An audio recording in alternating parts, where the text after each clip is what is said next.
The Last Days in the Desert is a 2015 film written by and directed by Rodrigo García, and it stars our very own Obi-Wan Kenobi, Mr. Ewan McGregor himself, as Jesus.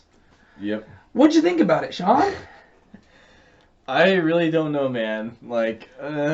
Yeah, it's a weird movie. So just a heads up, we're just going to talk about this movie, but it's not a Christian movie. Yes, it includes Jesus, but it is very much just a very loose interpretation of Jesus, and we'll get into that a little bit. But it's not a Christian movie, but we are Christians, and if you've ever been on this YouTube channel, we like talking about Christian content, and we even like talking about non-Christian content from a Christian perspective. And so whenever you encounter a movie like this is like the perfect stomping grounds, because it's non-Christian content dealing with Christian content. Yep. And so you're like, okay, so this is, I don't know about the director, like I don't know what his religious beliefs are, but the movie itself is definitely not your typical Christian movie or anything. Yeah. And so but it is cool seeing like how other people view and interpret things like Jesus and the devil and things like that. Yeah, no, I think it's useful, and I think that it's important for us as Christians to kind of engage with that stuff so that we can just, I don't know, talk about it and let people know what we think about it and where it's correct, where it's not. And also on top of that, from a standpoint of like,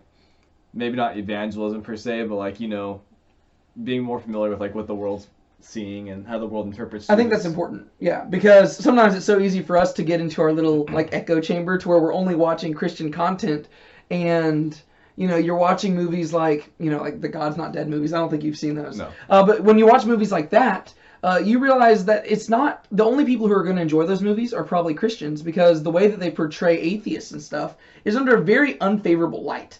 And so you don't want to just be in the system where you're only looking at Christian content, because then you don't know what the world around you is taking in. Yeah. And so you want to understand what are the different views of Jesus. What are those? Because you want to be able to defend the biblical view of Jesus, and you want to be able to reach those people. You want to be able to minister to them. Yeah. And so as long as you're not allowing your mind to be corrupted by the world around you, as long as you're making sure that you're approaching things with a biblical framework, that's the important thing. Yeah, and making sure you're on the same page, because you could be talking about Jesus, but totally different people. Yeah.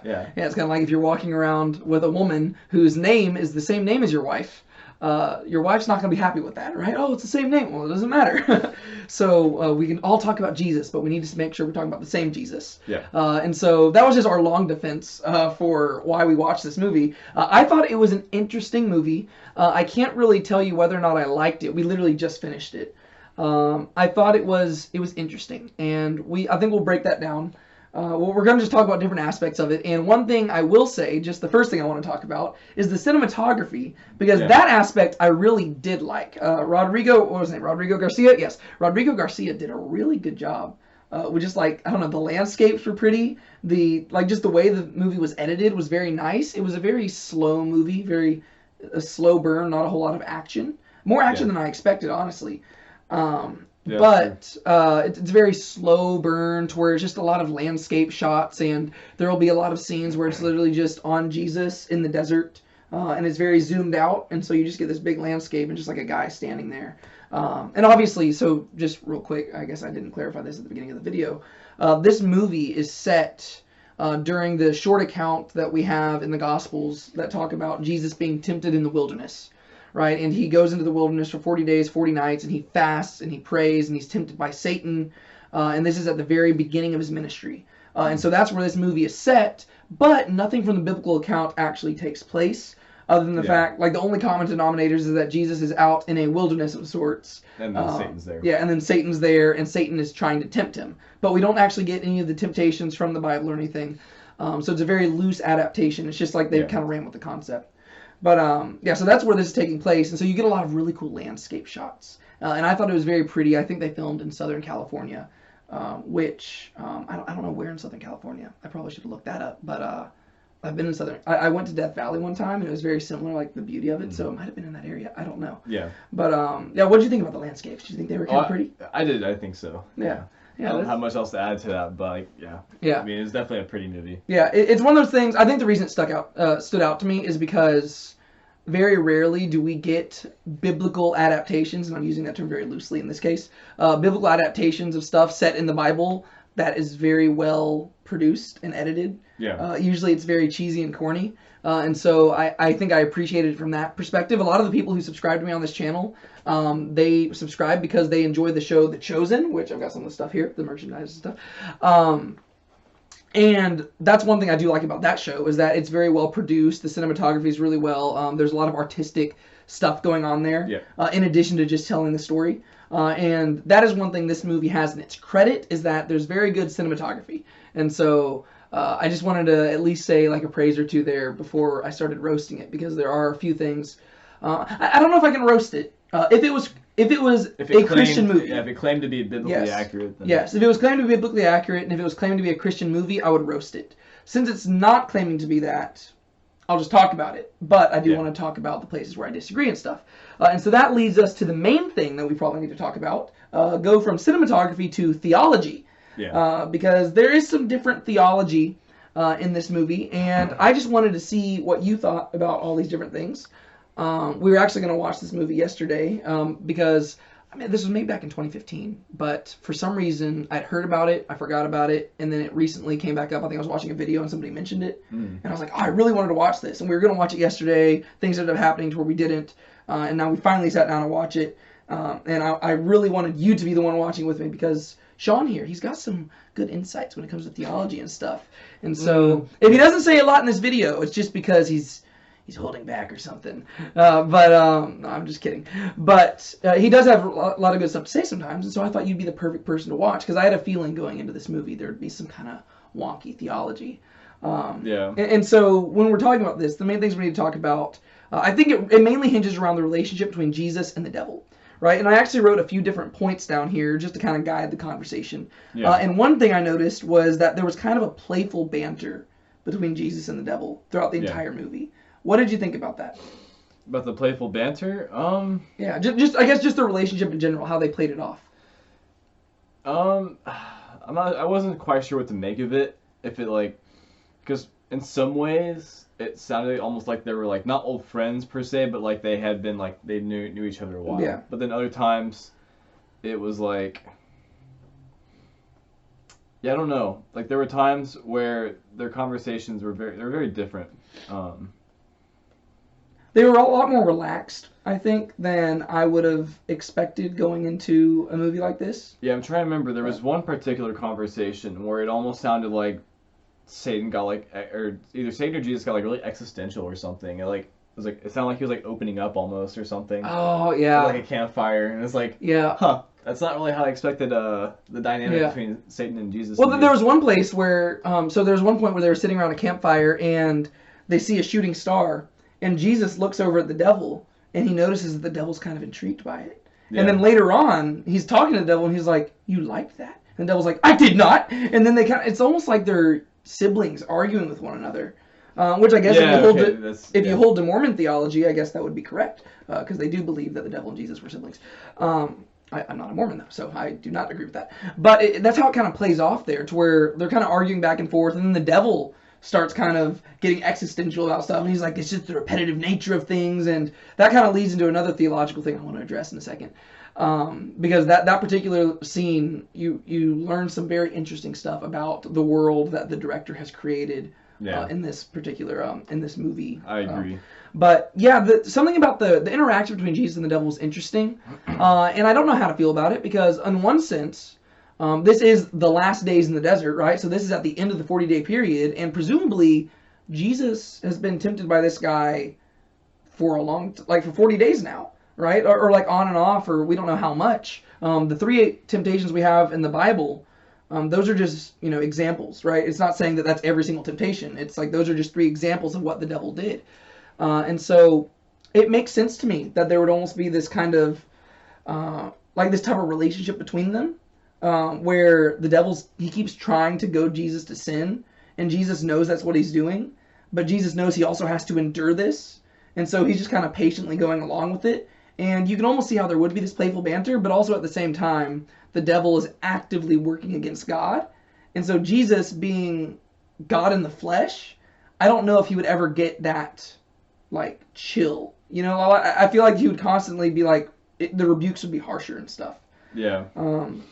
that's one of the things too, because I feel like, I mean, this has been a thing since Jesus was around, but there's always this thing between Jesus' divinity and his humanity. Yeah. And like it seemed almost like early on in the church they overemphasized his divinity to the point where it was like heretical. But then you have like nowadays where it's like the opposite. People tend to overemphasize the humanity part.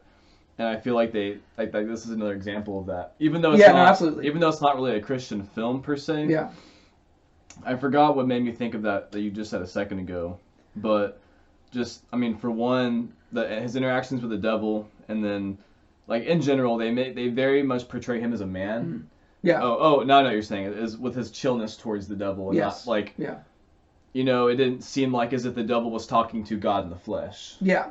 Well, in many ways, it seemed like the devil was more powerful than him, which we will address also in a second.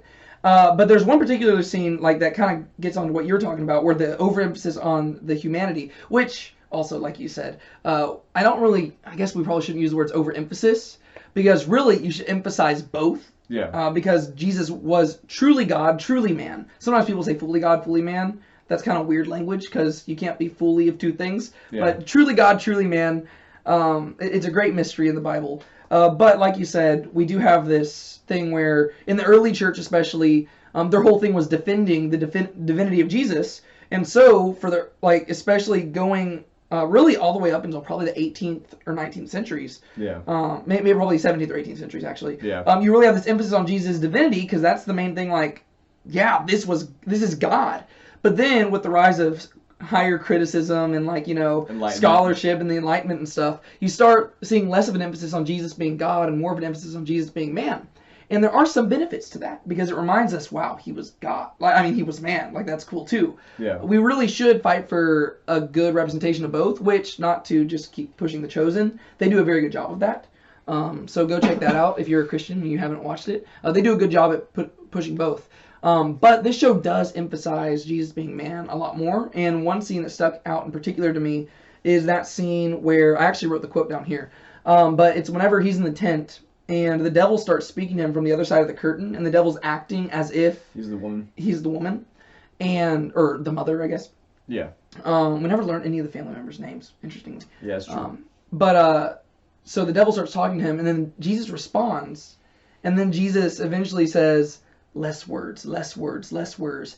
Actions over words always, or else silence. And so it's almost like he's criticizing himself.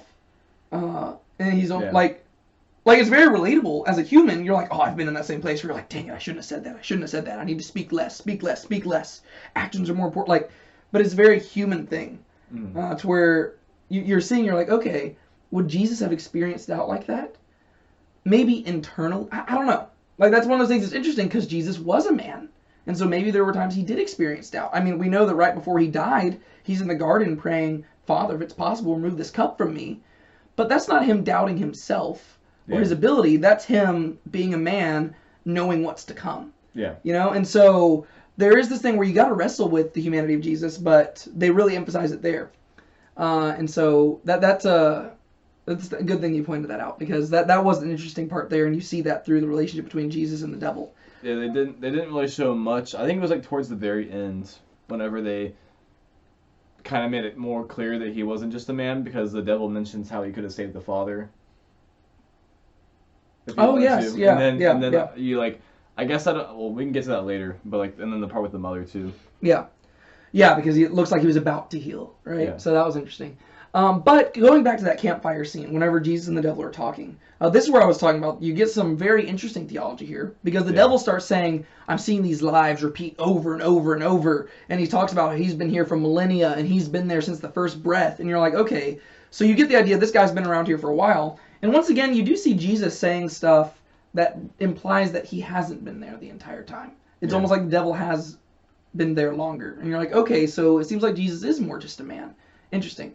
Yeah. But through all this, the devil's saying, okay, these lives being repeated over and over. And at first you're thinking, okay, it's almost like Ecclesiastes, right? It's like the idea of the cyclical nature of time, to where, you know, one man dies and another man comes up and basically lives the same life, right? But it turns out the devil reveals that God has been repeating history over and over and over again.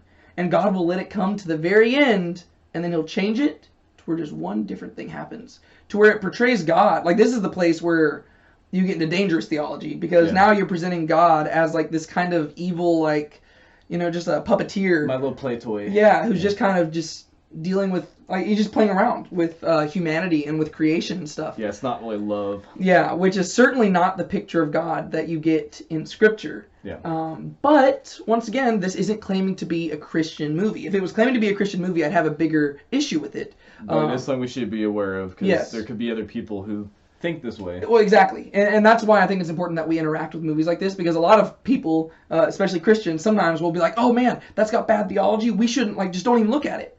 That's cool.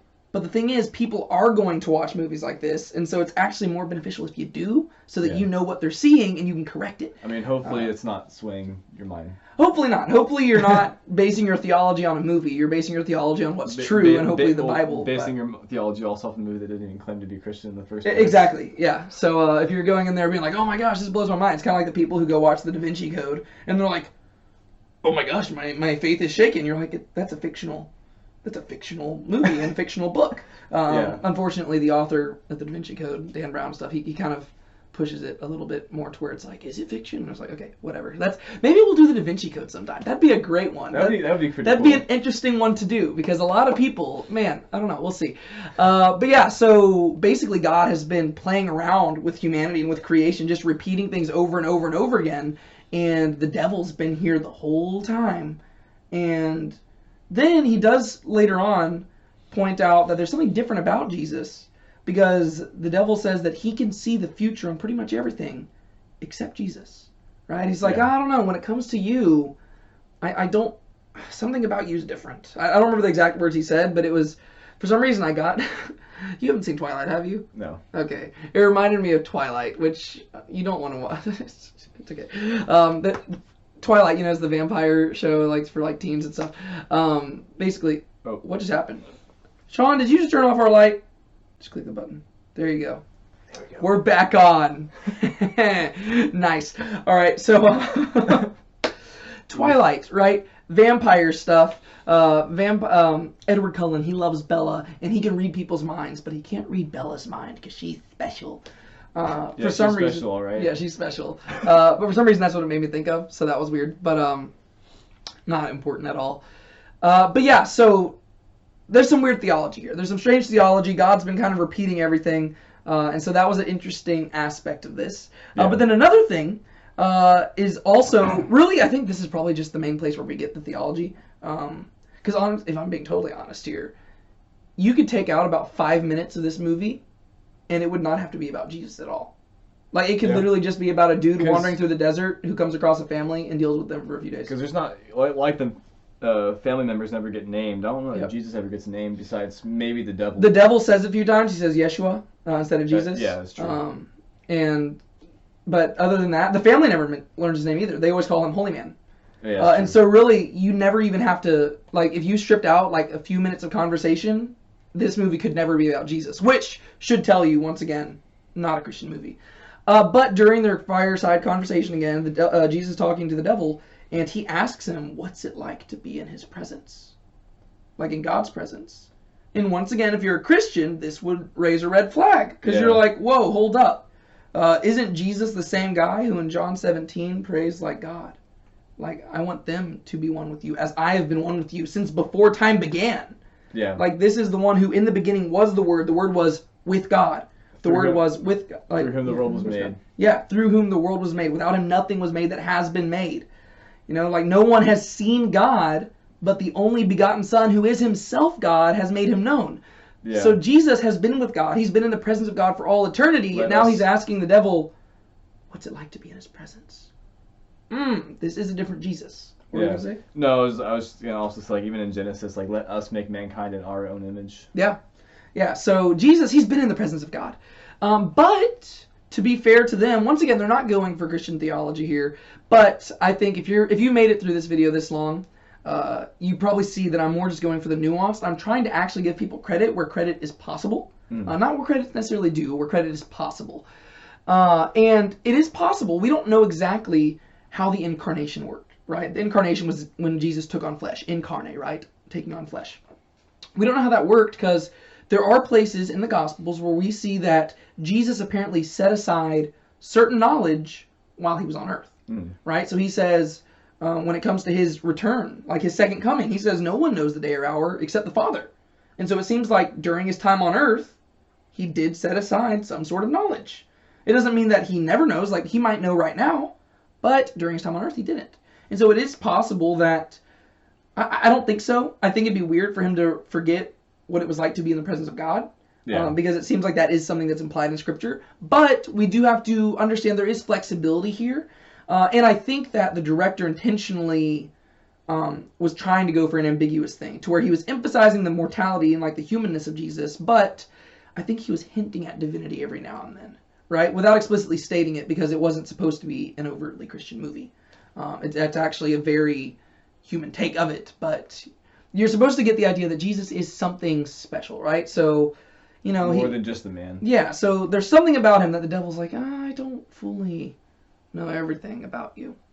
And then the last thing that I wanted to talk about when it comes to theology specifically is that the devil seems to know more than Jesus about stuff, right? This is the thing that's actually very strange, is that on at least 2 occasions, Jesus directly asked the devil to tell him somebody's future.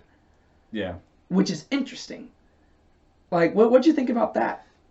I didn't really know what to think, but I don't know. Just like, that's kind of weird. Yeah, like, very odd. Also, I don't know that, I mean, it wouldn't matter because it wouldn't be true, but I don't know why. I can't really picture Jesus being like, Satan, tell me please. You know, like, please tell me this person's future. Yeah, no, it's that's very very out of character. Yeah, no, I agree. Especially towards the end. I think the longer I spent with this Jesus, the less I thought that he was Jesus-like. It's like very new agey, like with the whole like, what do you call that stuff? Like the fortune telling. Yeah, very mystical and stuff. Yeah, tell me his fortune. Like, look into this water and literally showed a reflection of the water. Yeah. So it's very interesting, very different take. Honestly, I'm sure a new age person could watch this movie and think that's a good view of Jesus, because it's it's the idea of it's almost like a human with a trace of divine or something. Yeah. So that's interesting. But yeah, so it's very weird relationship where the devil actually seems to have a lot of power. And even at the end, whenever him and Jesus are walking, he says like, "Oh, tell God I said hi. Like, tell your Father I said hi." Towards like him and I don't know. It's like the devil and God have like this working relationship, to where the devil's more powerful than Jesus, and Jesus has to ask him for stuff, and you're like, okay. But then once again, to try to give credit to it, whenever you look at the temptation of Jesus in the Gospels, you do have this place where the devil's saying, Jesus, kneel down before me and I'll give you all these kingdoms. And you're like, whoa, hold up. What right do you have to be giving Jesus the kingdoms? Like, those already belong to him. Yeah. And it's like, okay, that's interesting. And there's arguments, it's like, there's different ways people could interpret that. But yeah, I mean, I would just say that he is called the ruler of the world. Well, yeah, that like I would usually go with that too. It's the idea that whenever Adam and Eve ate the fruit, they were supposed to have dominion, but they kind of handed it over to the devil. Yeah. And ever since then, he's been the god of this age, the ruler of the world, the ruler of the power of the air. But so there is an argument that the devil does have a lot of power. What power did he have over Jesus? Well, he didn't have any power over Jesus because Jesus was able to resist that. That's the whole point of the temptation in the wilderness. And Jesus does, throughout all of this, he does resist the temptation. There's one point where literally the devil shows up as the woman in the, the mother. Yeah. He literally shows up as the woman, and he unclothes himself. And you don't really see anything because hair's covering things and stuff. But he unclothes himself, and Jesus just immediately turns away and just lays down like he's resisting the temptation and all that stuff. So Jesus does act like he doesn't ever fall into sin in any of the places. And so once again, you see it's a very interesting take on Jesus. And so I can't say that I like the movie from a Christian perspective, but just from a perspective, it's interesting, and I kind of like it. Because I like seeing different people's perspectives, and I like seeing different takes on Jesus. If anything, just because they help me think differently. Because I think sometimes it's easy for us to just think from one perspective. And it's okay to think, what if so long as you don't just get into, like, you don't get so absorbed into the speculation, because there are places in the Bible that warn you, don't get Yeah, you muddied don't up want to with turn that. into a philosopher or something. Yeah, you don't want to turn into somebody who's just like all focused on speculation. What if this? What if that? Don't do that. The Bible says stray away from that. But there is places where we do need to challenge our own perspectives. Or they struggle or wrestle with hard concepts. Yeah, absolutely. And so I think there is a time and place for movies like this, and I think we should engage with them, because if anything, there might be something where you're like, I've never considered that. Because there are things in this movie where it's like, oh, wow, that, I mean, if anything, just the whole concept of it. What was it like for Jesus those 40 days in the wilderness? Yeah. Like, that's an interesting concept. The movie is radically different than what I expected. I expected it to literally just be Jesus by himself. I didn't expect I didn't know there was going to be this whole family and stuff involved. And even while we were watching the movie, I turned to you and I was like, hey, this family's involved a lot longer than I expected. Whenever they showed up. Kind of like the Justice League. Yeah, kind of. The family in there, yeah. But they were in there a very long time. And so that being said, real quick, let's talk about the characters. We're going to move on from theology now. The characters. What did you think about the family whole storyline here? Because we really haven't talked about the actual plot of the movie. We just talked about the theology stuff. That's true. Yeah. It was interesting. I mean, it didn't really seem like there was a whole lot special to it. It was somewhat, I don't know, typical, I guess. Like, the father is stuck in his ways and wants his son to be something that his son doesn't want to be. Yeah. And the mom's like, I guess she did support the son, but couldn't, like, do anything about it. Yeah, it was very, like, it almost took me out of the movie at first, because I felt like this was a very modern problem that probably wouldn't have been as big of a deal back then. Nowadays, we have, like, this is almost every other movie where, you know, the dad has plans for the son doesn't want to do them, and eventually it gets to the point where he's like, those are your dreams for me, Dad, not mine, and, like, all this stuff. It's a lot of angst. And then the mom's usually like, honey, just let him live his dream. And so it felt like a very modern problem. Which, once again, I guess it could serve the purpose of trying to drag the audience in and helping you relate. Yeah. But when watching a Jesus movie, it was like, wait, hold up. What? Because I felt like this is something Jesus would be entirely unconcerned with. Like, to be totally honest, I know Jesus was a very compassionate person, very loving person, but there were points whenever the kid was like, is this being selfish? And I feel like Jesus would be like, yeah, kind of a little bit. I mean, you just honor your parents, and you might not get the life that you desire for yourself, but you're honoring your parents. And that there are places where Jesus did do that, right? There's one place where the kid's saying, maybe we could leave and you could tell people that you adopted me. And Jesus says that'd be a lie. And he said, but it's a lie that hurts nobody. Doesn't hurt my mom, doesn't hurt my dad. They don't even have to know. And Jesus says, the lie hurts the person who tells it. And so it's like, okay, so Jesus is kind of correcting the kid. But ultimately, the whole problem, it seemed like Jesus was more concerned with it than he probably would have been. Yeah, I think so too. Yeah. But I thought it was interesting. The whole end scene, gosh, the kid never really felt guilty, it didn't seem like, for his dad's death. Even though... They kind of moved on past it. Yeah. So the dad dies at the end of the movie. Because basically they're wanting to go retrieve this stone, and the kid doesn't want to go down there. And so the dad goes, and the kid is the lightest one, and it would have been easy for Jesus and the dad to lower the kid down on the rope. But instead, the dad's the heaviest person. It would have been easy for them to lower Jesus down too, but then the dad's like, I'll do it. And then as soon as he does that, you're like, okay, this probably isn't going to go well. No one stops him. Yeah, I mean, Jesus has this look to where it's like he wants to, but he also doesn't want to, like, hurt the guy's pride, it seems like. To where he's like, okay, like, because Jesus already offered, and then the guy's like, I'm going to do it, and you're like, okay.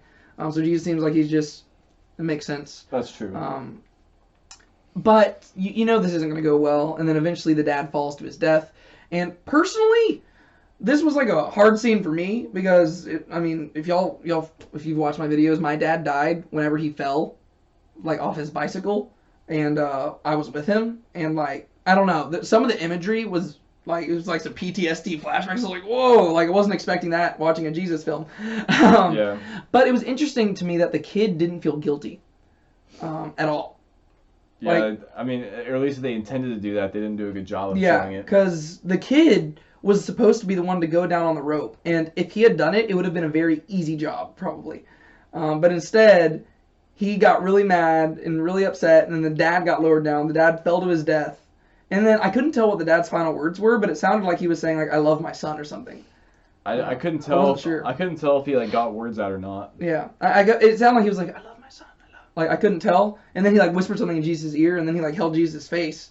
And and I was almost thinking like, is he like putting his trust in Jesus? Like it was a very weird scene, and they never fully explained it. I was like, okay, I kind of like that they didn't explain it because it allows you to just kind of interpret it as you wish. That's true. But yeah, so that was interesting. The whole family plot line, like I said, I was not expecting that.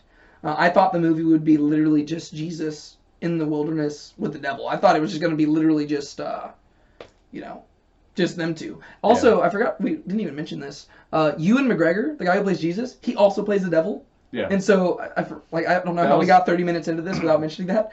That was another reason why I kind of did feel like the Jesus and the devil had like a sibling interaction because of like twins, which is weird. Yeah, it to me it felt kind of like in those like cartoons. I think of like Kronk, where it's like got the devil on one like side and the angel on the other, and it always appears like the person. That or it's like an evil doppelganger or something. Yeah. So I just thought that was very interesting. But now that we talked about the family, what did you actually think about Ewan McGregor as Jesus?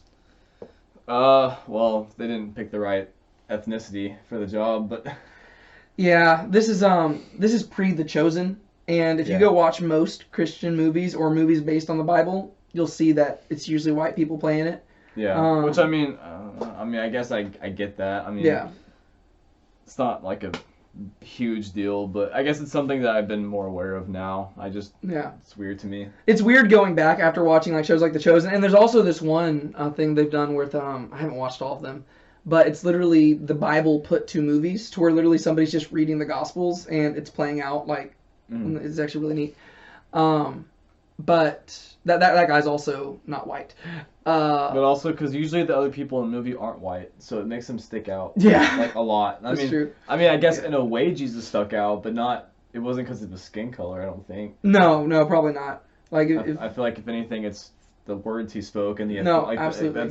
That's kind of the whole thing, is that Jesus stood out because of his authority and the fact that he said all those things without proper education and all that kind of stuff. Yeah, no, that was definitely it. It was, there's nothing about him that would cause somebody to turn their face.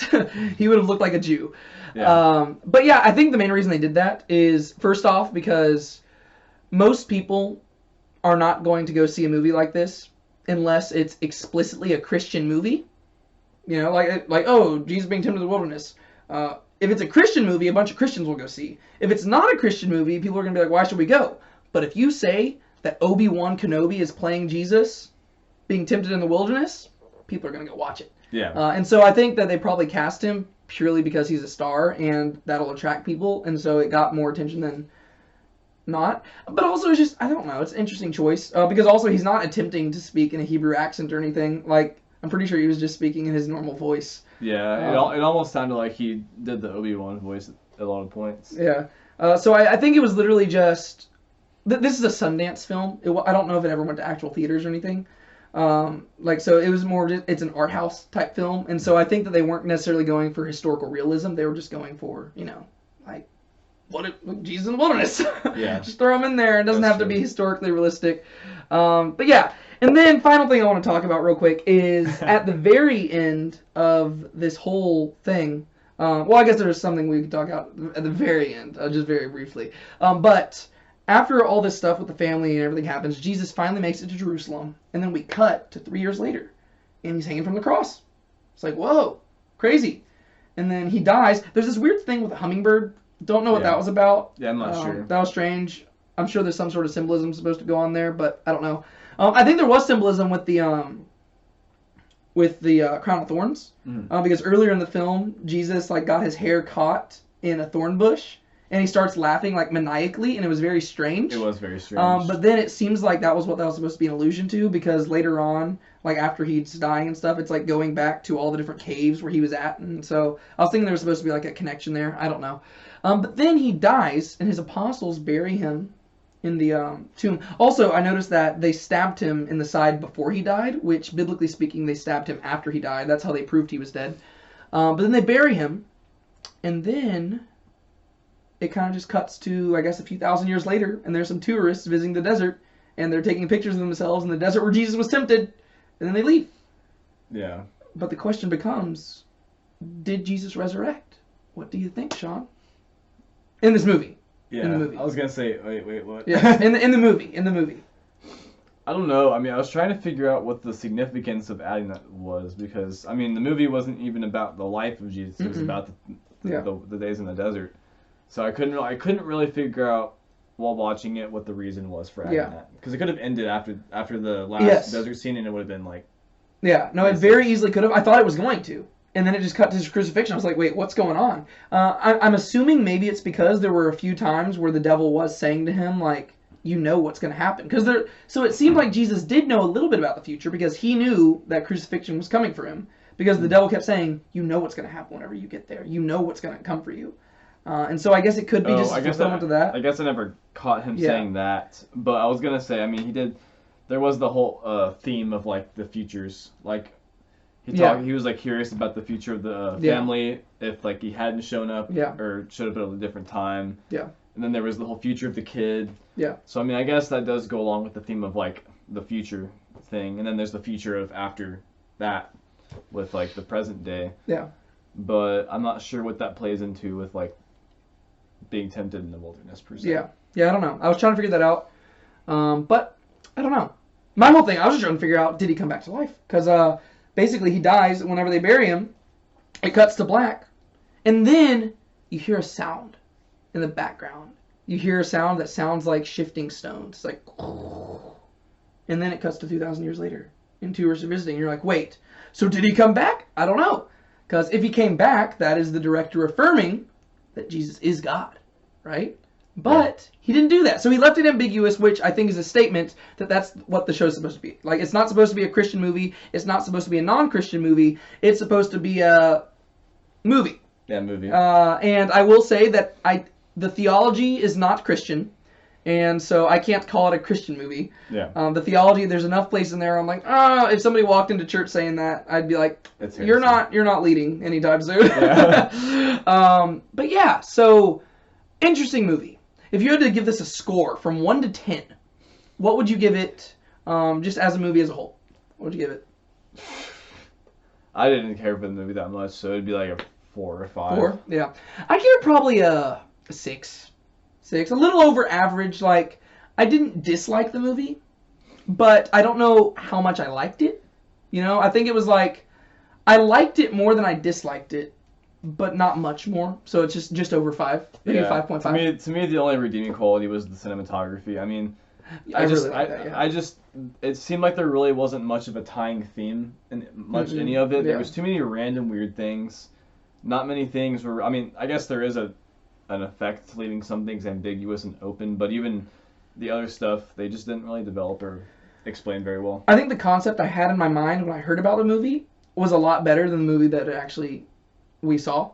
Yeah. Because in my mind, when I heard about this, I was like, oh, that's an interesting concept. I thought it was literally just going to be like almost a one-man show.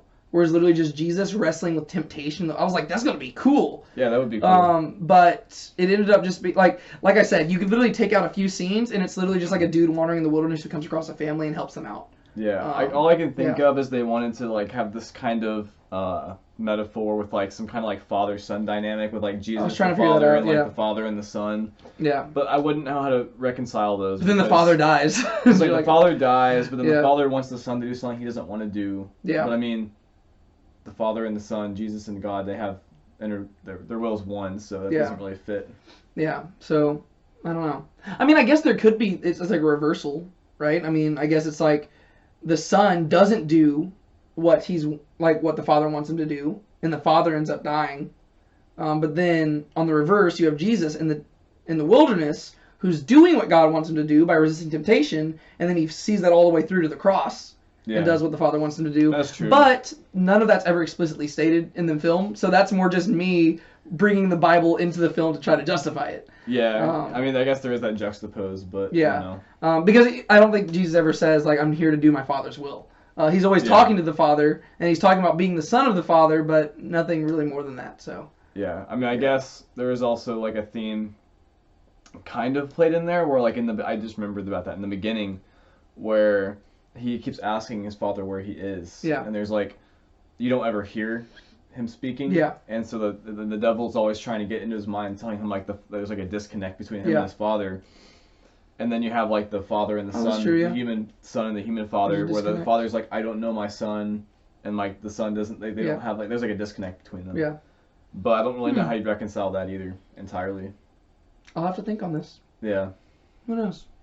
I'm just trying to like wrestle with like what the main theme was, because in the moment watching it, it just kind of felt like it was. Yeah, I didn't. At no point in the movie was I thinking like, oh, I know where this is heading, or I know what's happening. It was more just like, okay, this is different than I thought, and I was really just wanting to see more of Jesus being tempted. And I was never really compelled by the actual plot. I was always just wanting the devil to show back up so they could start like going back and forth again. But that might just be because I really like theology and I was wanting to wrestle through it. But that being said, that's all the main stuff I wanted to talk about. The other things that are just probably worth mentioning very briefly is that there is there's some weird scenes in here. There's one weird scene where Jesus lets a bug crawl all over him, and we both started busting out laughing because we had no idea what that was about, and I still don't know. The only thing they possibly hinted at was like a few scenes later there was like the scene opened up with a bug crawling. Yeah. I don't think there was even any symbolism in it. Yeah, I have no idea. Unless maybe it was just him being hungry, but then it like crawled into his hair. Like, I don't know. It was strange. And then another one later on where the boy was prodding a dead animal, and then Jesus is looking, and it's like a very solemn moment, and then the boy just farts, and then they both laugh. And then it just moves on. And you're like, okay. What was the point of the dead animal? What was the point of the fart? Yeah, like nothing was important there. It was strange. I don't know if it's supposed to be like some weird attempt at like a family dynamic or something. Well, it's one of those things where I'm trying to figure out if we're just trying to read too much into it. Because a lot of times these art house films are very symbolic. But maybe they were just going for like, oh, this is just, you're just zooming in on just a random day in Jesus' life. And it's not supposed to be significant. That's the point. Because that seems like what a lot of art house people might do. Yeah. It's like intentionally non-symbolic. The whole point is that there's no point. So I don't know. But then shortly after this scene, the farting scene, the kid starts talking to Jesus about how he's a good son. And then he puts down his water jugs and just starts running around saying, I'm a good son. I'm a good son. I'm a good son. And Jesus is just standing there and is like, all right. And then the kid just comes back, picks up the water jug, and they keep going. Very weird scene. And so I'm trying to figure out what to think about this stuff because I don't know. I think I went into the movie with higher expectations. Like, I wish I'd gone in with no expectations because the concept intrigued me. I heard Last Days in the Desert, movie about Jesus being tempted by the devil in the desert, and I was like, bring it on. Like, I was ready for some, like, deep stuff, and it ended up being a lot more shallow than I expected and a lot more simplistic, and I don't know. And also, I never really bought that Ewan McGregor was Jesus. Like, I never really thought, this is like a holy guy who, like, I would listen to, like, I would go to this guy for advice about God. He just always kind of seemed like a regular dude, which maybe Jesus did kind of seem like in some respects, but it's possible, but I don't know. I feel like I just have a hard time. I have a hard time believing that would have been Jesus at all. Yeah. All right.